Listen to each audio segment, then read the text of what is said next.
Welcome back to 120 Minutes. I'm your host, Matt Pinfield, and with me now are Gavin and Robin of Bush.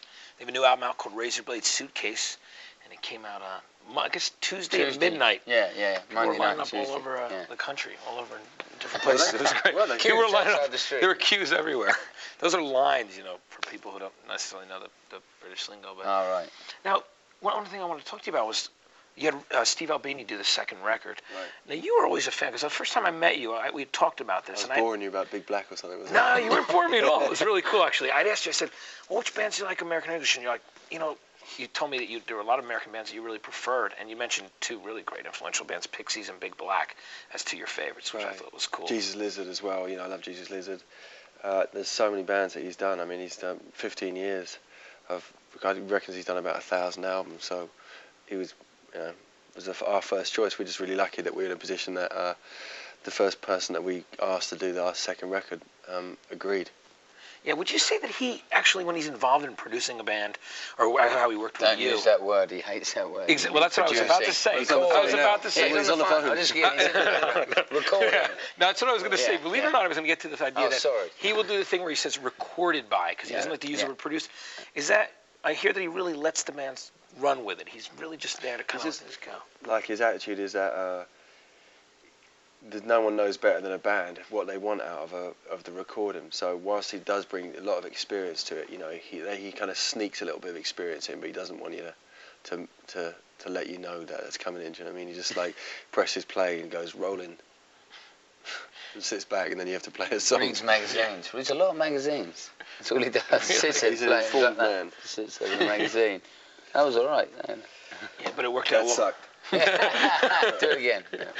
No, and that's the extent of it, right? Well, you know, I mean, that's, you know, because of his mic technique and all that sort of stuff. I mean, the thing about him is that he's not, people reckon that will make out that he's slapdash because that he's not conventional in the sense of like taking everything apart and doing all the millions and millions overdubs.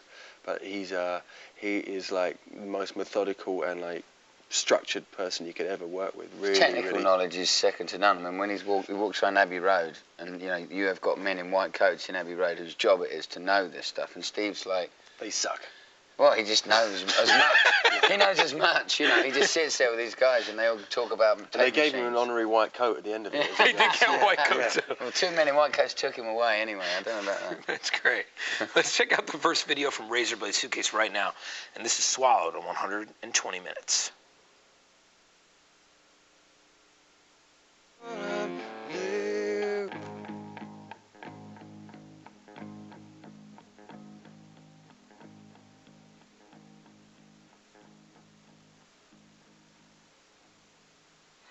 Now are Gavin and Robin of Bush.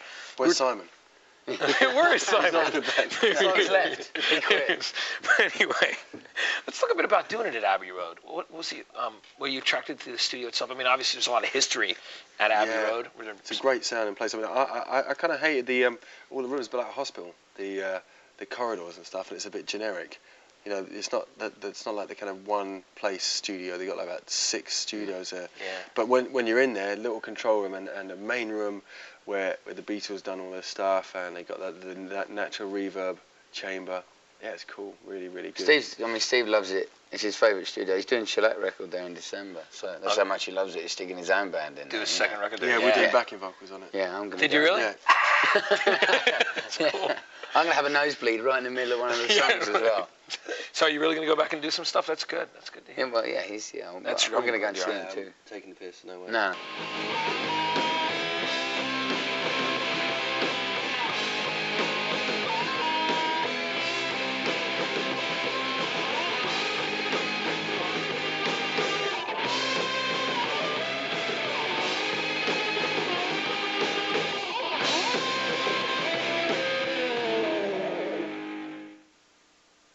They came. There we go. That's good. Well, who the hell are you? All right. Where's Robin?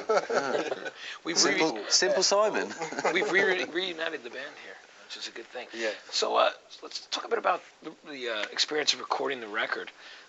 We talked before about how long it took. It took about 10 minutes, 3 weeks or so, it felt like. Now, with you, we had brought up before your guitar sound, the fact that you've always had a very full guitar sound anyway. How different was the recording process of this than doing the last record, 16 Stone, Nigel, for you? It's quite different because Steve knew what we were going for, whereas with Alan and Clive, it's more a case of coaxing.